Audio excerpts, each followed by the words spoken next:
So it's Friday night with Byline Times, but only with me, Peter Jukes. Myself and editor Harvey Pivaro have been busy on the print edition this week with some late-breaking stories, as you can see from our front page. Yes, frenemies of the people. And news that Boris Johnson, according to his advisor Dominic Cummings, was giving bungs to his newspaper proprietor friends, and even they were influencing his COVID lockdown policy. So rather than a normal show, we thought we'd give you a special treat this Friday. After multiple requests, we're releasing the whole of the Bad Press Awards from this year's Byline Festival. Yes, a freebie for all of you. It covers all the worst of British journalism in the last year, with special selections mainly by Mick Wright and myself, and hosted by none other than Jonathan Pye, with the great readers Joanna Scanlon, Sue Patansky, Otto English, and of course the inestimable Peter York. So rather than a live show this week, we'll be back next week. Sit back and enjoy last month's Bad Press Awards from Byline Festival. You can see much more festival content on Byline TV Plus, 20 hours or so of entertainment, talks, panels from this year's festival. But sit back and enjoy, and Hardeep and I will be back next week.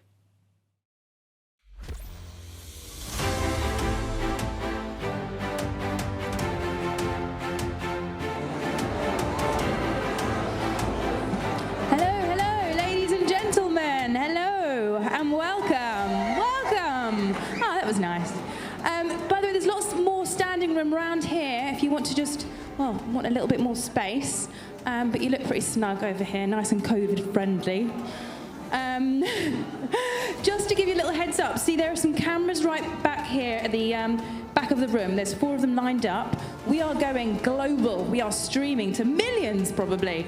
So if you are moving across the room, please, if you can, just duck as you're walking past those 4 cameras. We don't want to interrupt the viewing for those millions at home.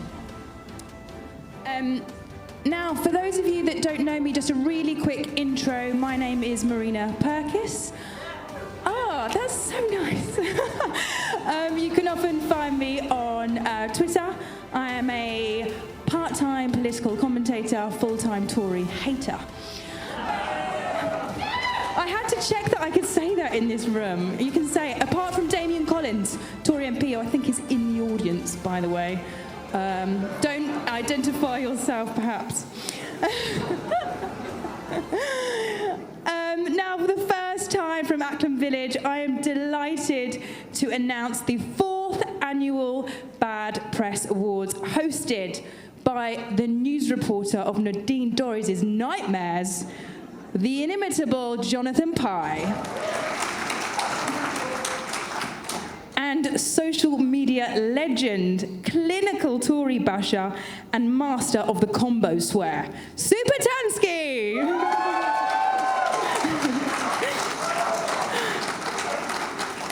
Now, without further ado, it gives me great pleasure to hand you over to our host, Jonathan Pye.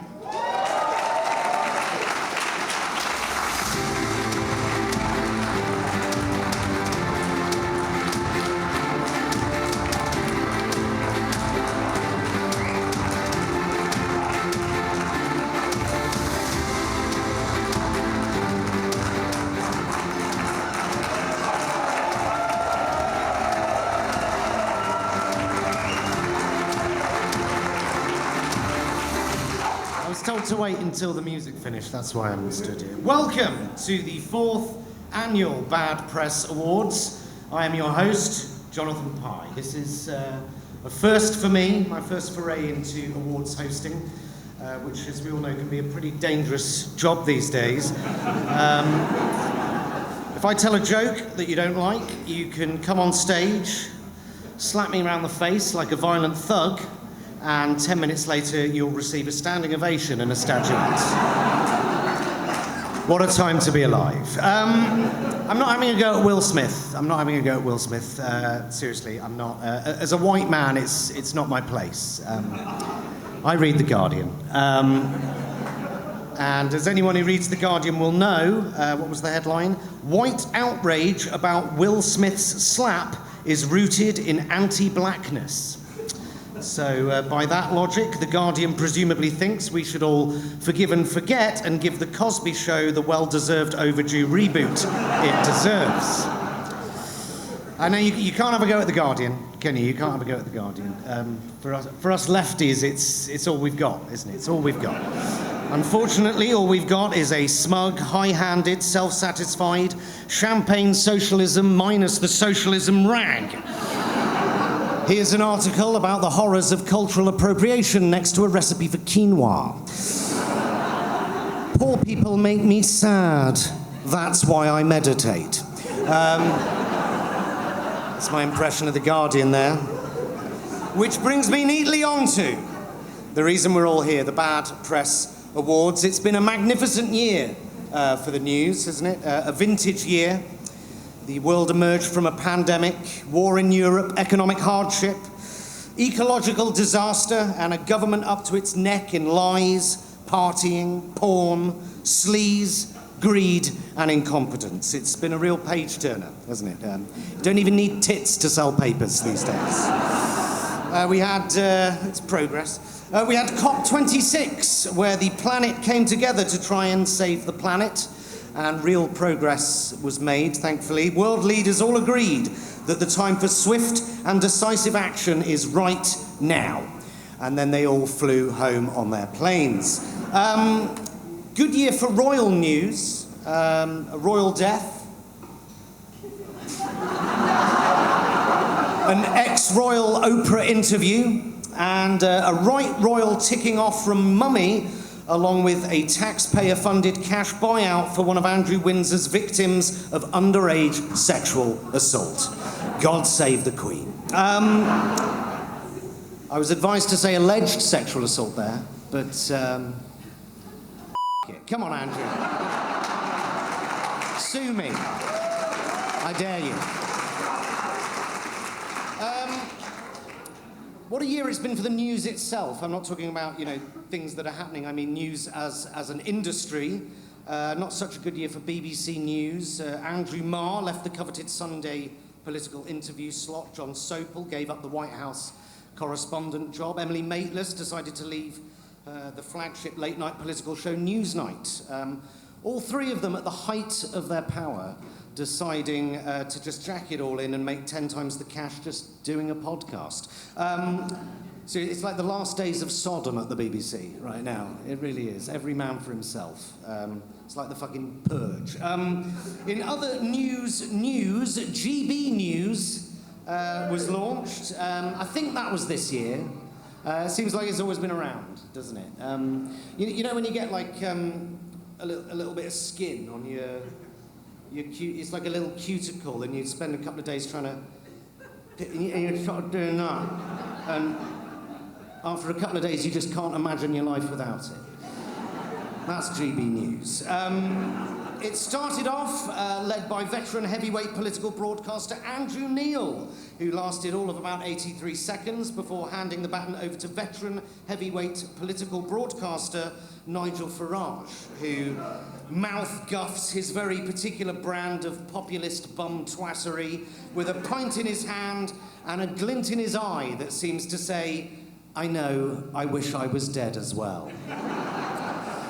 These are just some of the highlights.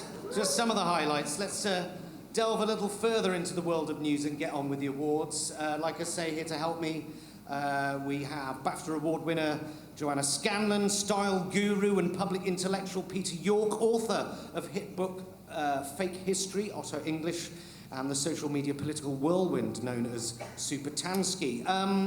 Lost my place. Where are we? Yes.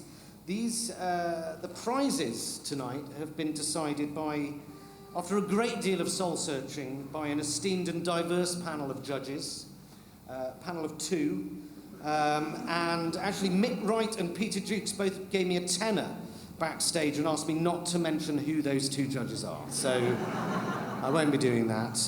But in the great tradition of British media award ceremonies, the nominations are rigged, the judging is fake, and the grudges are real. So without further ado, As the media world quivers in expectation, our first category is the Robert Maxwell Award for Most Blatant Sponsored Content or Client Journalism. The nominees are, the first nomination, the Edinburgh Evening News for Nigel Farage warns the disease of money is back with a bang.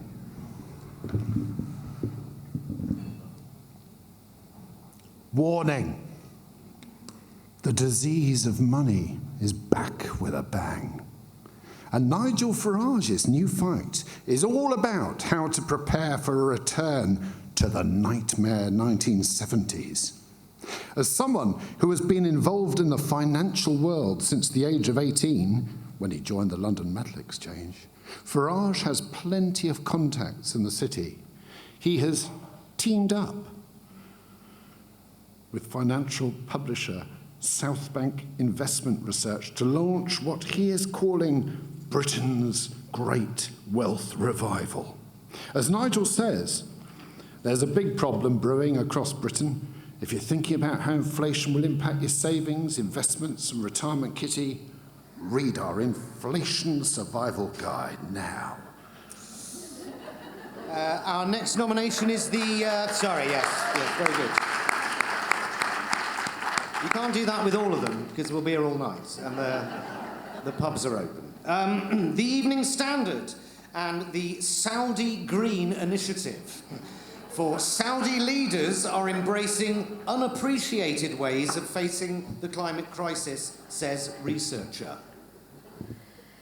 Previously overlooked methods of making the planet greener are being embraced by the Saudi government, according to a climate researcher. Michael Baruman of the King Abdullah University of Science and Technology spoke at the Saudi Green Initiative London Summit held at Waddesdon Manor. He said, "I think there are opportunities, for example, for developing eco-tourism in a very friendly, sustainable way. If you look around the world and look at the best practices that you can adopt, then I think these are achievable."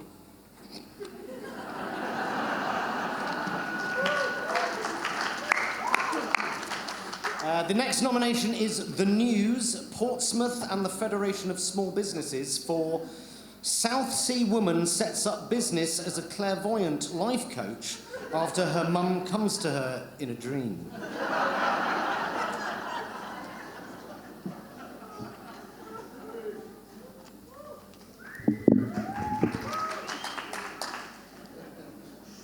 A woman who was inspired to set up a clairvoyant life coach after her mum came to her in a dream says she's never been busier. Beverly Phipps from Albert Road, South Sea, started her business Smiling from Within in 2016 after her mother, Crystal Clear, a well-known psychic clairvoyant in Portsmouth and London, died unexpectedly. No, my bad, it didn't say unexpectedly. Since then, the 46-year-old has developed her skills and provided readings to hundreds of people, some as far away as New York and Canada. The mum of one said that the lockdown has drawn more people to her for advice and guidance, especially as her readings are conducted over the telephone.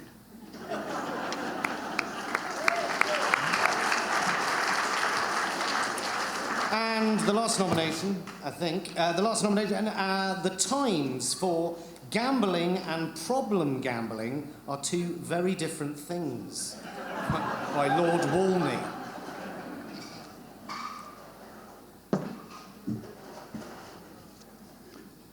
If you don't like gay marriage, don't marry a gay person.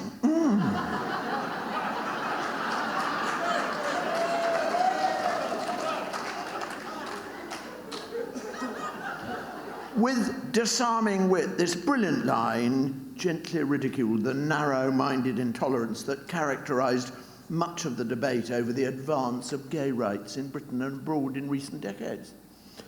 As the government considers proposals for much-needed reform in its gambling review, it will be fascinating to see whether those politicians who rightly insisted others should live and let live on progressive equality issues apply a similar philosophy towards betting, a pastime of which many of the Commons do not approve, but which many of their constituents view as an intrinsic part of their social and leisure time, enjoying an array of sports.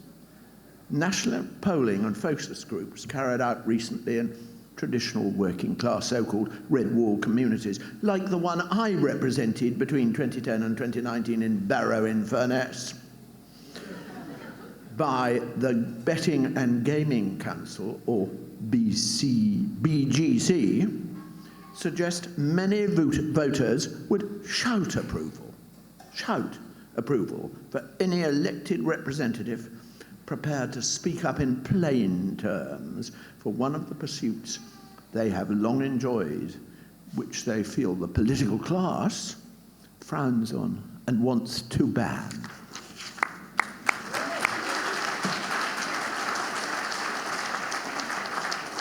Don't forget, guys, gamble responsibly, which, of course, takes all the fun out of it. But, the winner is the Evening Standard. The Evening Standard couldn't be with us tonight. Babysitting issues, I think. But something a little bit special here we did. Seen as the Byline Times exposed that the Evening Standard was peddling masses of undeclared sponsored content that was paid for by the Saudi government, we decided to give them a rather special prize that we felt was appropriate in light of those facts. So we've sent them a beautiful framed watercolour of a typical scenic vista of modern Saudi Arabia. It depicts the state-sanctioned persecution and killing of homosexuals next to a river. Saved my arse over there, thank you. Our second award is the Dr. Nick Prize for Scientific Illiteracy. I mean, over the past few years, we've all become experts, really, at the science, haven't we? Experts at herd immunity, T-cell activity, genetic sequencing. We had to when it became clear that the government didn't have a solitary clue what it was doing, and they weren't so much following the science as pissing in the wind. Face masks. Face masks, for example. What a show. We were initially told they were essential, then we were told they weren't. Then they were, then they weren't, then they were essential, then they weren't. 6 U-turns, and then we were finally told they definitely were essential, but not for another 2 weeks. By which point, it was too late and all the contrary little had already decided that wearing a small piece of cloth across your face in Tesco Metro constituted a massive infringement of their civil liberties. When did everyone's opinion start being valid? It's kind of the news's fault. When did the news start giving people's opinions the same weight as cold, hard facts, so that you can't tell one from another? According to the Office of National Statistics, food bank use is at an all-time high, but according to Mike from Chester, it's all a load of and we should let the lazy work-shy starve. Don't know who to believe. Where are we? Yes, so anyway, the first nomination for the Dr. Nick Prize for Scientific Illiteracy is the Daily Telegraph's Alison Pearson with My Cheering Christmas Message, It's Time for Humanity to Prevail Over Scientists. Amazing.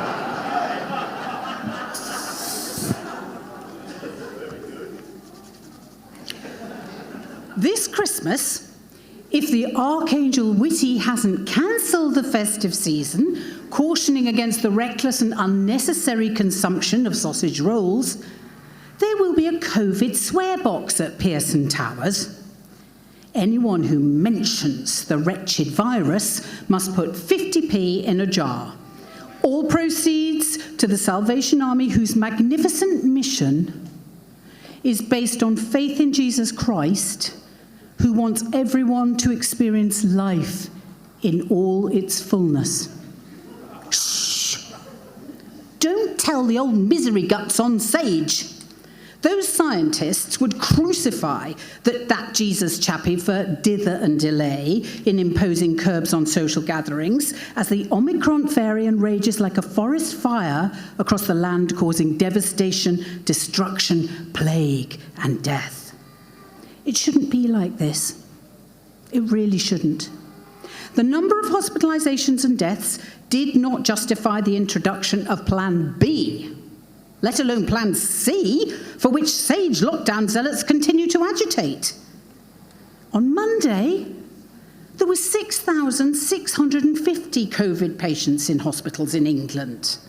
A slight increase, but that still only accounts for a paltry 5% of all hospital beds. Overall, hospital occupancy currently stands at 89%, which would be pretty good for the NHS at this time of year. Never mind during what Mayor Sadiq Khan calls a major incident. There is no sign at all of the NHS being overwhelmed, which is the stick with which the scientists beat the Prime Minister to get him to approve yet more restrictions. I expect you're sick of me bombarding you with these bloody statistics. I'm sick of it too. But it's clear we are now engaged in a great existential battle of humans versus scientists.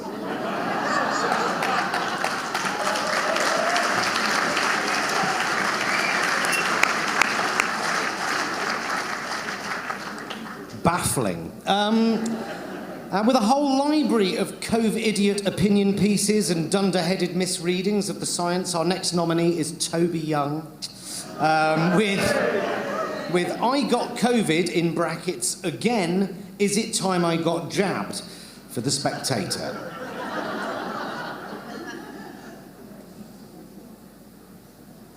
Who's doing this one? Very good question. Toby Young head movement. I got COVID a couple of weeks ago. While I was ill, I read the following sentence in an article by Ed West, which put the wind up me. An unvaccinated man in his 50s has about a 1 in 150 chance of dying if he catches COVID, and is much more likely still to be hospitalised, put in ICU, and left prematurely aged. He didn't give a source for the 1 in 150 figure, but that was on the high side, surely. Concerned, I commissioned a professor of epidemiology to calculate Omicron's infection fatality rate for my Daily Skeptic website. And he came up with 0.04%, or 1 in 2,500, a figure that includes the vaccinated. Slightly higher for men in their 50s, no doubt, but not 1 in 150. However, the second part of Ed's sentence, that the unvaccinated are more likely to end up in ICU than the vaccinated, is probably right.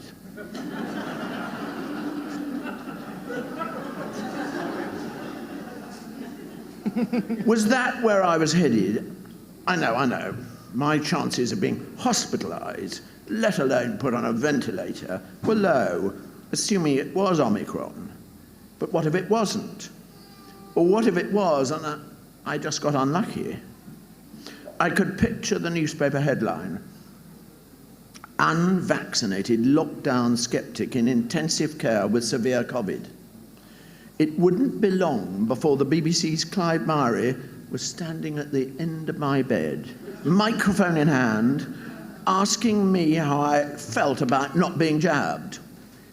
This, for me, is the best argument against remaining unvaccinated. Not the risk of being in ICU and left prematurely aged, or worse, but the absolute certainty that if that happened, I would be ridiculed mercilessly by my enemies. As I've got older, my fear of embarrassment has increased.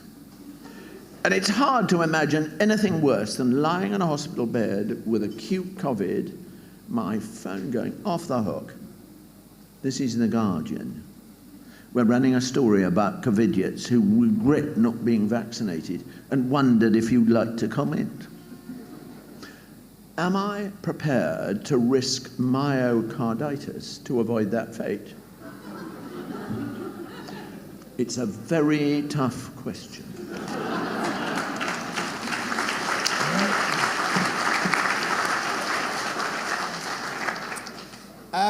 Continuing the next nomination, continuing his lifetime commitment to screaming "You couldn't make it up" whilst doing exactly that to deadline in the Daily Mail. Our next nominee is Richard Littlejohn with, wait for it, with maggots on the NHS, what next? Leeches? Or maybe it's time to bring back trepanning. I had to look up trepanning because of my state education, and it's a hole drilled into your head, which is presumably a little bit like reading the Daily Mail. Here's an excerpt.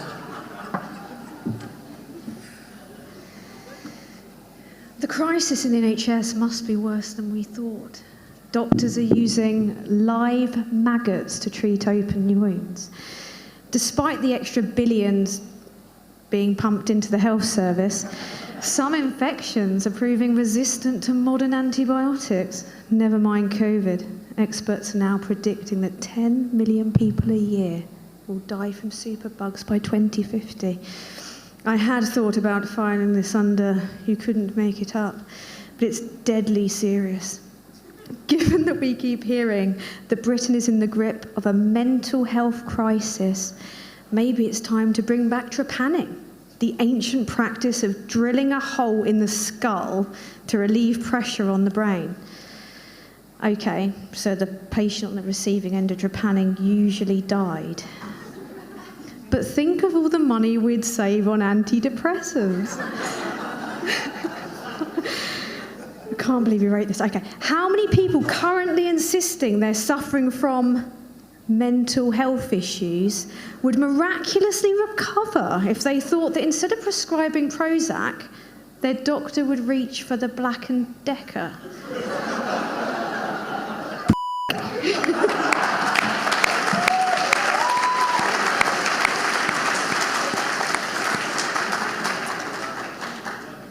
Richard Littlejohn, always ahead of the curve, isn't he? Because that op-ed was published on the 11th of October 2021.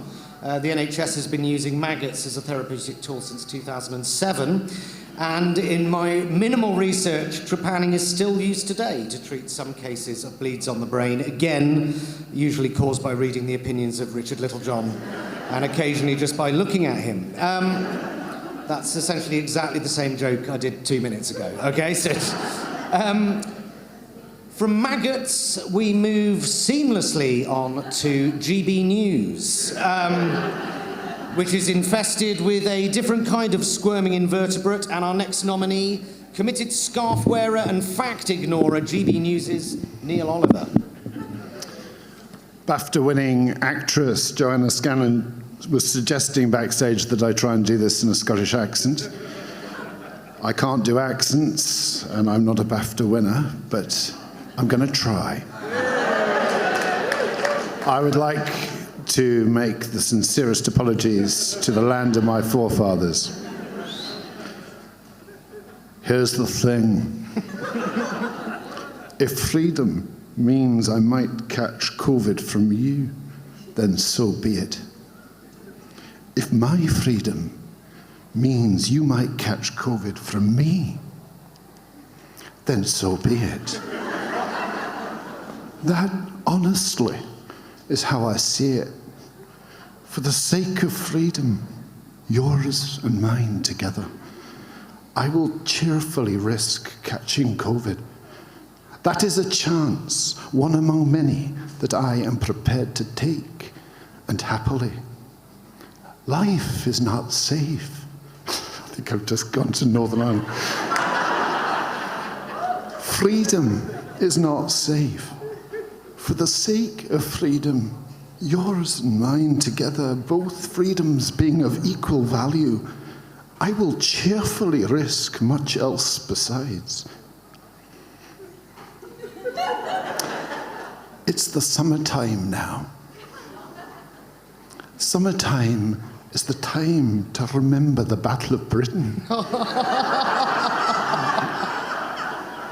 part of the story that moves me most. I think that was Frank Spencer. The part of the story that moves me most. Sorry, of all, has Churchill in Uxbridge, tasked with defending London and the southeast. The sky above them is thick with fighter planes and bombers. Churchill asks Air Vice Marshal Keith Park about the reserves. How many planes and pilots he has as backup.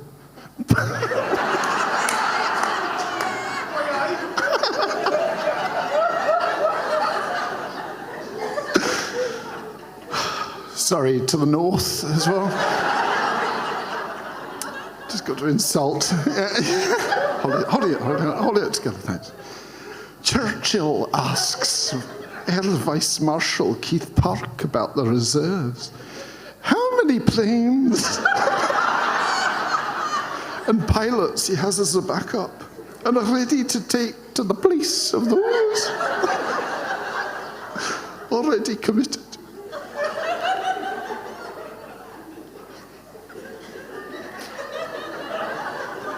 Every aircraft and man we have is in the air now, says Park. There is no reserve. There is another Battle of Britain. There's another Battle of Britain being fought right now. It's being fought by a minority, outgunned, and shouted down by those who would accept freedom handed to them by MPs on condition that they do as they are told. That's not freedom. That's tyranny. And I, for one, will not live under that yoke. As I have done all my life, I salute the few. I will see you, I hope, on the other side.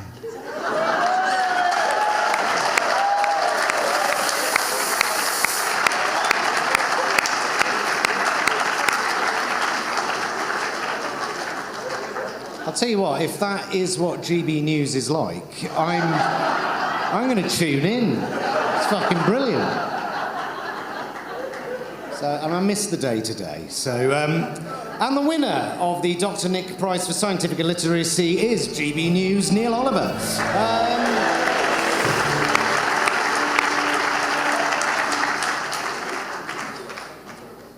Nearly halfway, don't worry. Our third award is the Bernardingham Memorial, he's not dead, Prize for Most Committed Government Stenographer. This is a prize awarded to the hack who has most reliably rendered the government's line without hesitation, deviation, but with plenty of repetition. It's the prize for the biggest kiss ass, really. Our first nominee is alleged godfather to Boris Johnson's... I love the fact it's alleged. We don't know anything about his children, do we? Alleged godfather to Boris Johnson's son and writer of Politico's London Playbook newsletter. I never leave the house without it. Alex Wickham for playing puppet to Number 10's PR lines in the early days of Partygate.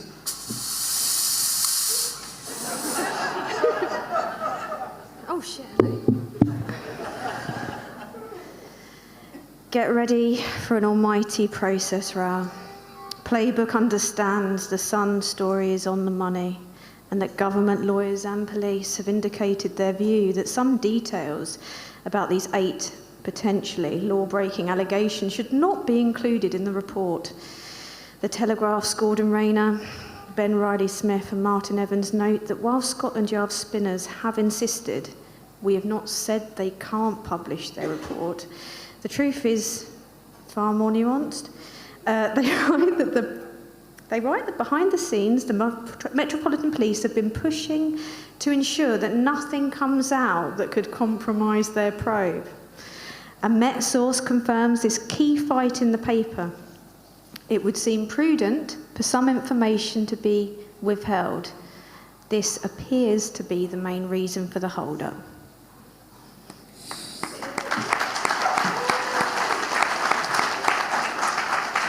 Our next nominee is Harry Cole, The Sun's political editor, who's published many stories that could have qualified for this award, but gets the nod for March 2021's smashing Tennis Mad PM urges Brits to get fit outdoors.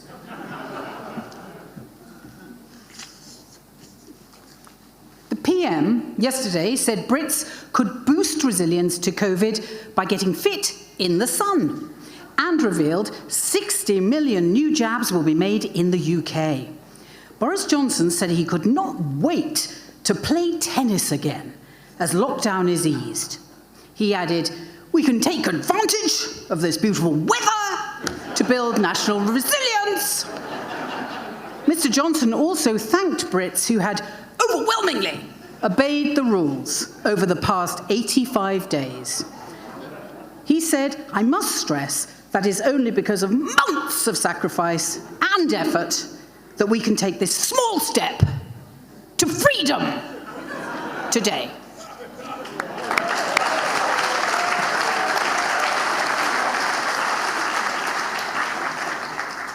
The idea of Boris Johnson thanking us for overwhelmingly obeying the rules, I find genuinely offensive. Some of us did. Some of us did obey the rules. Just not the health minister, the prime minister, the prime minister's wife, the prime minister's wife's friends, or the chancellor of the exchequer, who were all partying the night away whilst the rest of us were honing our various mental health issues, passing the time by saying goodbye to our dead or dying relatives on Zoom.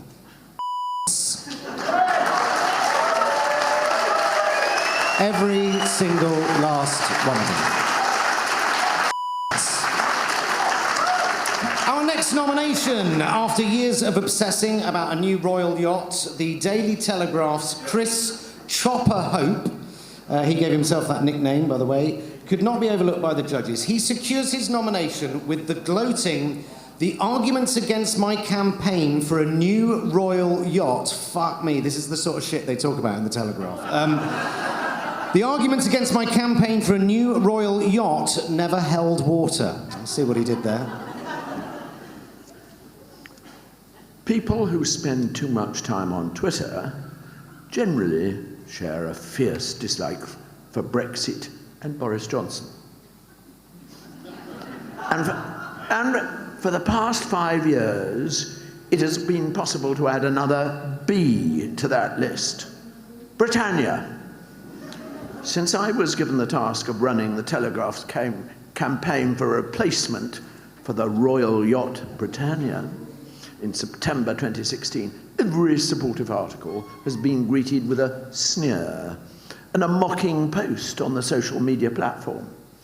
For some reason, the very idea of a replacement for a yacht that was decommissioned in 1997 by Tony Blair's Labour government was deeply offensive to vast numbers of the bien-pensant media and political class. So it was with some delight that I was able to report on Saturday on Mr. Johnson's plan for a new national flagship, reflecting the UK's new status as an independent trading nation and helping us to seize the opportunities that status presents. More catcalls ensued. One Twitter user described it as HMS Culture War, while another said the plan was nationalist populism. A third remarked that we're going to need more than expensive gimmicks to recover from the monumental setback that Brexit has inflicted on our nation. They talk like that, you know.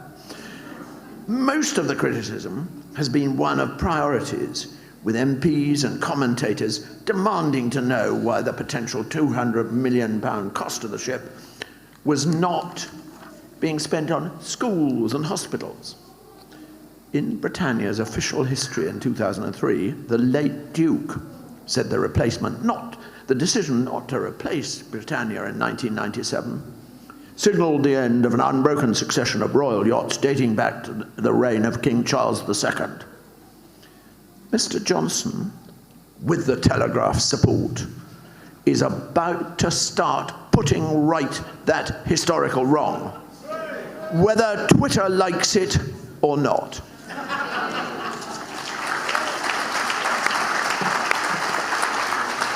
And finally in this category, Mr. Allegra Stratton, James Forsyth, with an edition of his Friday column for The Times. Boris Johnson, the Gaullist, puts actions over ideas. Seriously? Boris Johnson doesn't suffer from existential angst about what the Tory party is for. He's 8 points ahead in the latest YouGov polls for The Times. I'm becoming Scottish again and is more comfortable with an activist government than many of his colleagues. One cabinet minister calls him the Great Gaullist. And there is something to that description. Johnson is relaxed with the idea of a vigorous state, is a fierce defender of sovereignty and a believer in British exceptionalism. Like Charles de Gaulle, Johnson is also a pragmatist, an adherent of what the French general and president called the doctrine of circumstances. His is not a set worldview, more an approach. You could certainly call it that.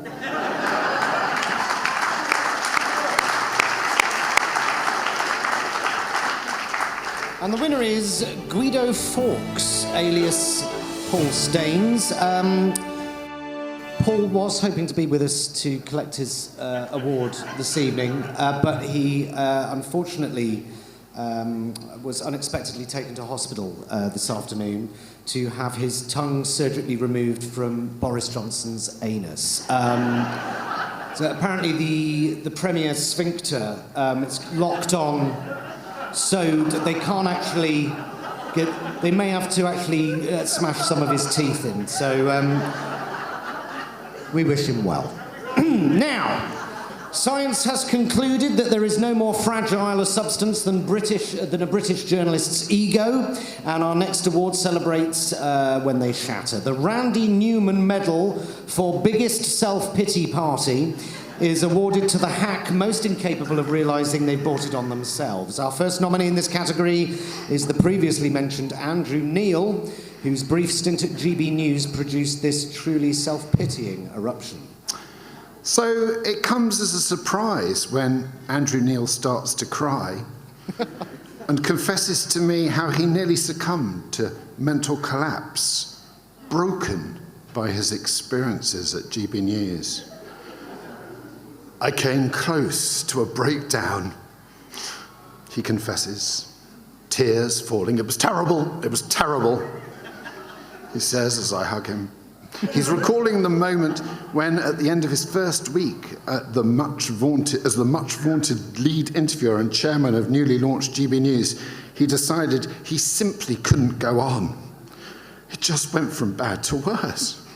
There was one day when we spent the whole day preparing the programme and fixing up a number of interviews down the line, because that was the business model. At 1 minute to 8, his flagship show was broadcast live at 8. I sat down, earpiece in, microphone on, only to be told by the director we had no external communications, so I had no guests. Left with an hour of live television to fill without a single interviewer, his heart began to race and did not stop for a full 45 minutes after the show. I was in despair, he says. Unlike other shows where there are two anchors so they can talk rubbish to each other, I was on my own. We had to scour the newsroom and find Tom Harwood, the channel's political correspondent, and Liam Halligan, its economics and business editor, to come in so that I had someone to talk to. I had a constant knot in my stomach. When I did wake up, I'd feel fine. Then I'd remember all the problems I had with GB News, and this knot would come and wouldn't leave me for the whole day.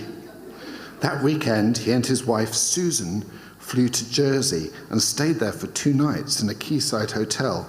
We planned what we were going to do, he says. We said, this is not going to get better. This is terrible. He pauses, and his chins tremble. So we decided I had to get out. He takes several deep breaths. I came off air at 9 p.m. Susan turned up with my driver. We went straight to the airport, and we were in the air before 10 p.m. We had a glass of champagne. It was like a mercy flight, or a CIA extraction flight to get away. He chuckles briefly, but his palpable despair soon returns.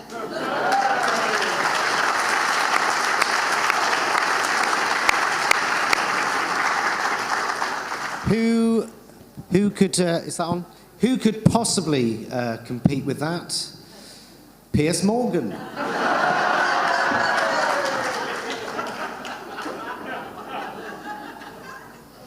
Pushy little Princess Pinocchio tried her utmost to cancel me, and she will be in for a very unpleasant surprise when I emerge like Lazarus from my den. It was a pretty bruising experience on Good Morning in Britain, but now I'm working somewhere where I'm free to express my opinions. People are sick of being told what to find funny, how to dress, what to drink, how to behave, what books they can read, what movies they can enjoy. The woke brigade have a narrow, humanist, draconian view. It's a form of fascism. But the woke worm is turning, and Sun readers are sick and tired of being told what to do or think. I want to single-handedly lead the charge around the world to end cancel culture. After being bombarded with job offers, Piers announced he would be rejoining The Sun, where he first edited the Bazaar column more than 30 years ago, as well as launching a global show on Talk TV, one spanning 3 continents. While he hopes, optimistically one feels, that Meghan, the stinking hypocrite, will be his first guest, Piers already has several big names lined up to appear. Speaking from his Beverly Hills home,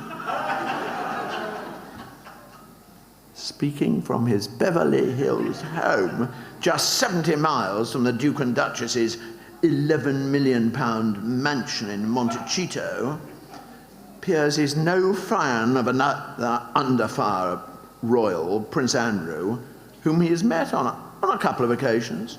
I found him quite dull. He's always treated the media with lofty disdain, he says with a huff. Piers' return comes after a 6-month battle with long COVID, partly as a result of losing his taste and smell.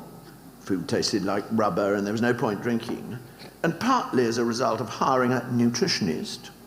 He has lost around a stone, or as Piers puts it, I'm practically skeletal now.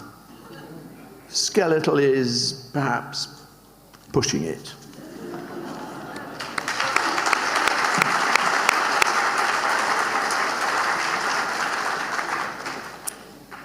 We now move from the Sun to the Sun with bigger words, the Times. For our next nominee, here with a spectacular mixture of ego and pity, it's Giles Corran.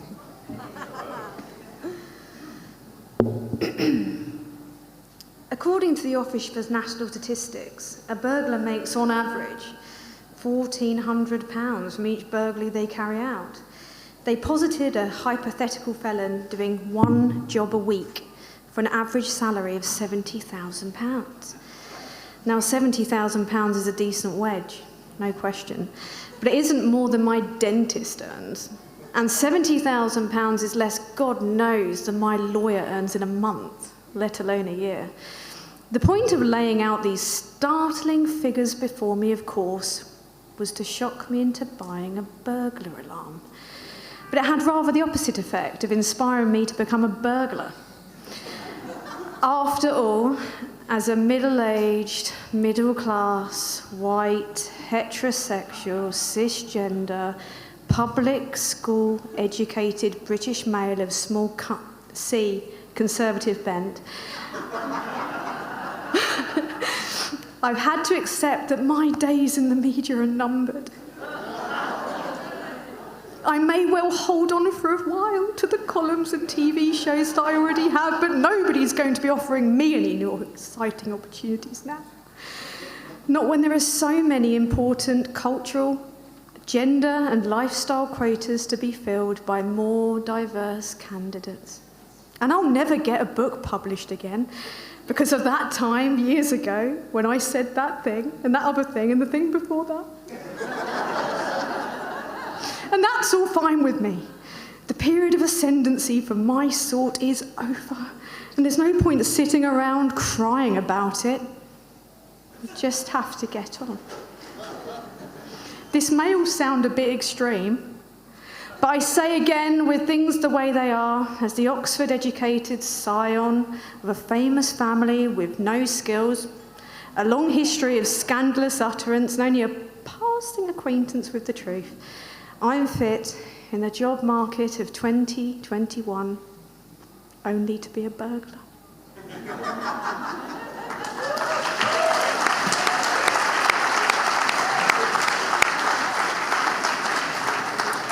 And this category wouldn't be complete without a contribution from the Daily Mail.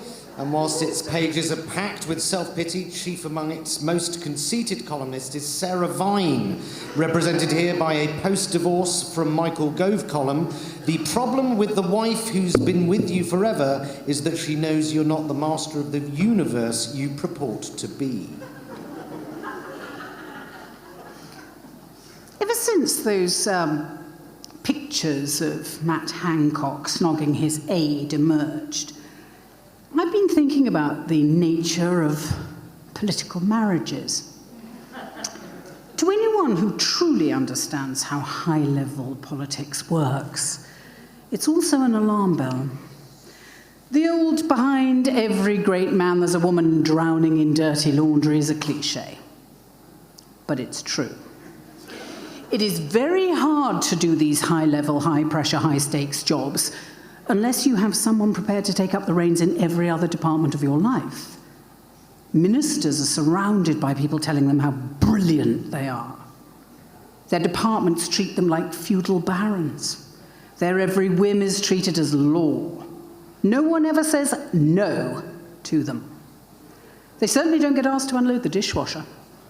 And after a while, it changes them. It becomes increasingly difficult for anything to compete with the adrenaline of power.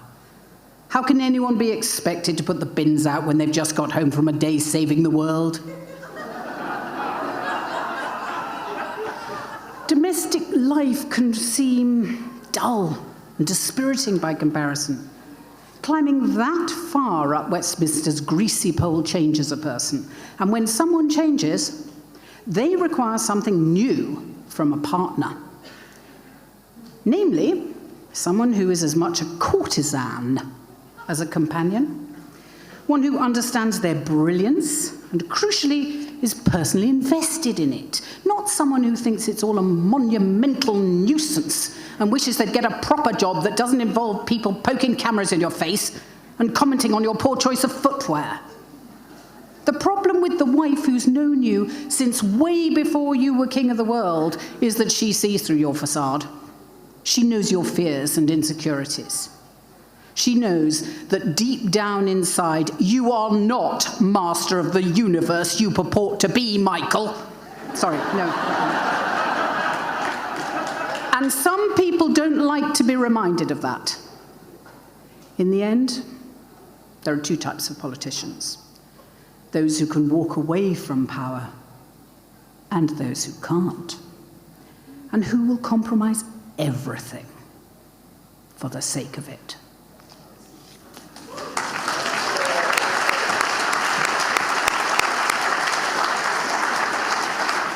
And the winner is... there's no winners here. They're all a bunch of f***ing losers. But the winner is Piers Morgan. Piers Morgan would have loved to have been here this evening. Babysitting issues, I think. Our final award, the Lifetime Achievement Award for Valour in the Battle Against Wokeism. There's only one nominee here, but I'll leave you to guess which of these three the following has been ripped from. Is it the Telegraph, the Times, or the Daily Mail? Let's take a listen. No, we never rehearsed this. I'll read it. Some people in the West believe that an aggressive elimination of entire pages from their history reverse discrimination against the majority in the interests of a minority, and the demand to give up the traditional notions of mother, father, family, and even gender. They believe that all these mileposts on the path towards social renewal. Sorry, I read that very badly. And the answer is, I didn't write this bit, by the way. The answer is, it's none of those papers, it was Vladimir Putin. Vlad can't be here tonight. Said something about a holy war against fascism that he had to win, so I'm sure we all wish him well on that endeavour. That's it. Obviously, the awards were announced before we had time to include some recent notable events. Maybe they'll make the grade next year, such as the Daily Mail's recent expose of Angela Rayner as a filthy for having legs and wearing clothes. We also failed to include the paper's reaction to the MP accused of watching porn in the Commons. It turns out, actually, that it wasn't porn at all that was giving him a boner. It was CCTV footage of desperate mums queuing at a food bank.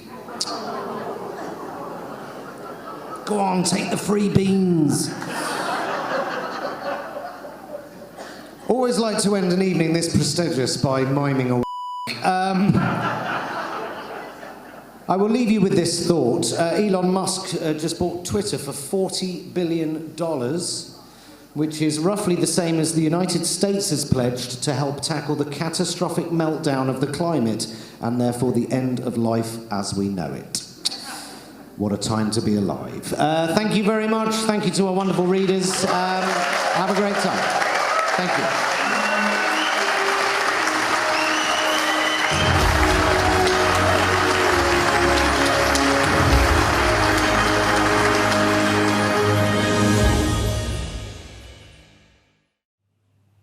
The low points of British journalism are always great fun. Do keep your eyes open for nominations for next year's Bad Press Awards, because I'm sure there'll be plenty of them. And don't forget, by subscribing to Byline.tv, Byline TV Plus, you get hours of extra content, including all the panels and main highlights of the festival. Anyway, we'll be back next Friday, myself and Hardeep, with the latest news.